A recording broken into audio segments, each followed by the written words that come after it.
So we've been mostly talking about 2016. Let's talk now a little bit about 2020. Donald Trump is mostly the same person. The Republican Party hasn't changed a ton since 2016. It's sort of consolidated around Trumpism. We do have Joe Biden and Kamala Harris as our nominees right now, and we've had several years of. I mean, you pointed out, your involvement obviously with the Women's March. We've now had years of people being involved in these different movements and hopefully learning over time. Do you think that? Are white women different politically or in their understanding of their connection to these different longstanding movements that haven't necessarily involved them or been remotely about them? Has there been a learning, evolving process over the past 4 or so years? Absolutely. In ways that I think are going to be astounding to pollsters after the election, right? I mentioned this earlier. White American women decide who become president in the United States. I would argue because of that power, their economic power, their cultural power, they're one of the most influential demographics on the planet, and they don't know it until now-ish. And what happened after 2016, because there was a freedom to tap out, because it was like, hey, HRC had it in the bag, and yes, isn't this so charged and no one wants to be around this and let's get this over with. And then suddenly the world was proved wrong. And we saw the cultural cancer festering in ways that said, oh, wait a second, I can't just be focused on the individual. I actually have to step into this collective work that so many people have been requesting of us for so long. And so I would say there's been a combination of things. I mean, you have the shocking results of 2016. A week later, you have the Muslim ban. You have, and you saw friends and family taking to the streets in ways that we haven't seen in decades. Then we had separation at the border, and every woman, I don't care where they felt politically or religiously, was like ready to throw punches. Then you had Kavanaugh, Me Too movement, and women were starting to question their relationship with the men in their lives. And what I mean by that is everyone is believe survivors and are anti-rape until it's your son. And then it turns into, well, how short was her skirt? And did she really say no? And so there's this sudden shifting of, wait, I have to rethink my relationship with men and power in my life. And then you saw just this continued snowball of the administration's behavior, the fear of COVID. Women are juggling virtual learning and holding down jobs. Like, it's just, there's no living in your cul-de-sac and being able to protect yourself in that bubble that privilege has afforded us for many decades. And so ears are perked higher than they've been in presidential elections, I can say at least, for my entire life, and I would argue ever. My hypothesis based on my math is that if we moved 4% of white women in 4 swing states, we'd get the oval back. And I think, I'm like actually scared to even put it out in the universe because I haven't said this publicly, but I think we're gonna see the numbers move in double digits in some states and move pretty significantly even in red states, right? When you have 100 million Americans who did not vote, who do not vote because they can't be bothered, so many of them are now ready to step up and step in. I would have said 3 weeks ago that there weren't any undecided. And I actually think there's more swing voters today than there were 3 weeks ago, because I think more white men who were like in the pinkish reddish section, who were like fiscally conservative, but really just don't want to hear him anymore after that presidential debate. I think they're shifting a little bit more purple. So I think you're gonna see white women showing up in droves. I think they're gonna do what's needed.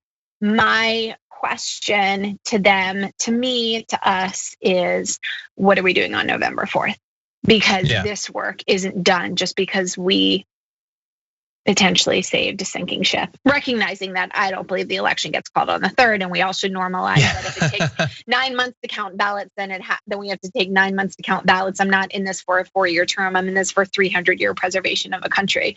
But just, as an analogy, that white women just have so much work they have to do. Yeah.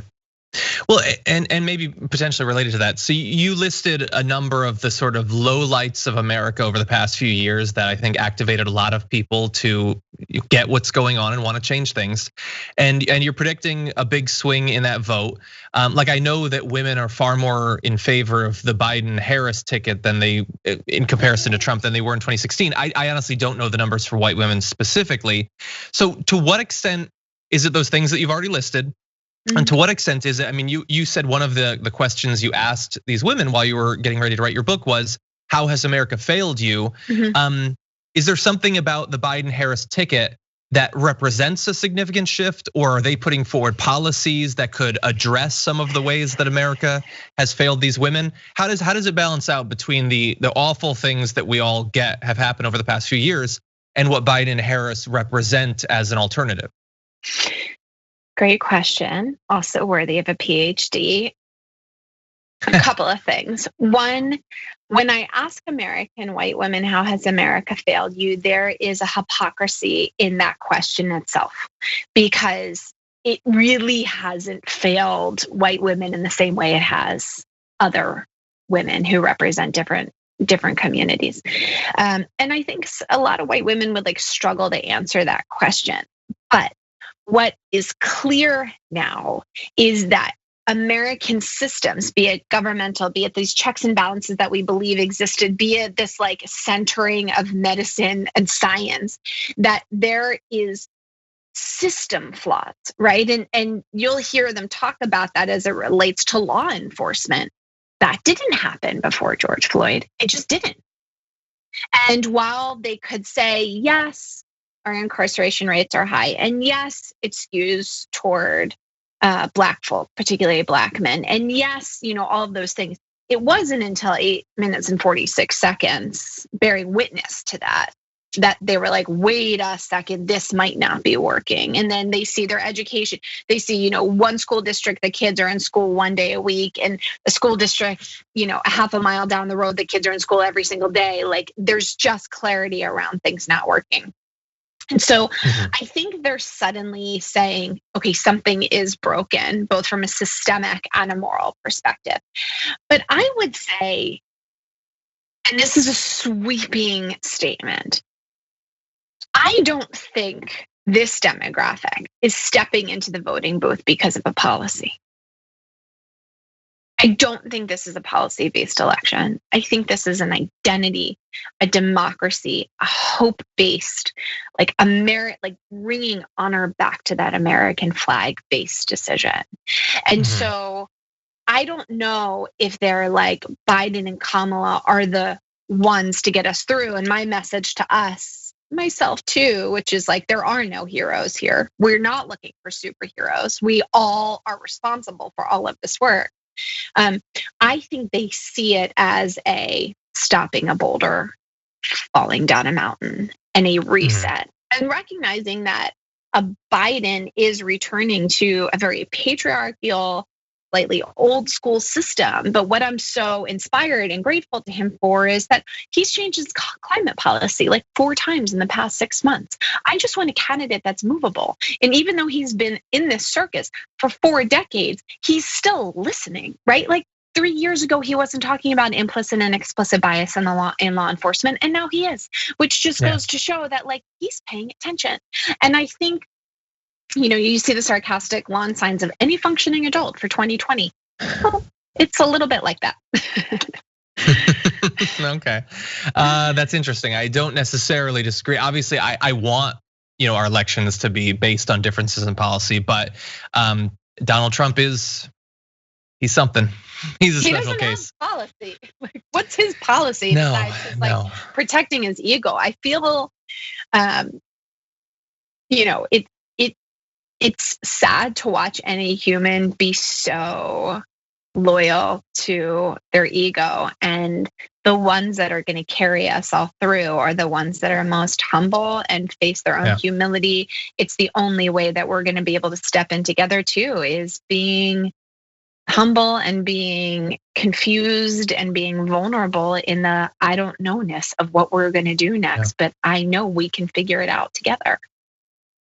Okay, there's so much more. I wish we had time to talk about. Maybe we can have a conversation in the near future. But Jenna Arnold, I want to thank you for joining us. The book is Raising Our Hands. Obviously, like fertile ground for conversation there. Very interesting material. Thank you, Jenna, for joining us today on the show. Thanks for having me.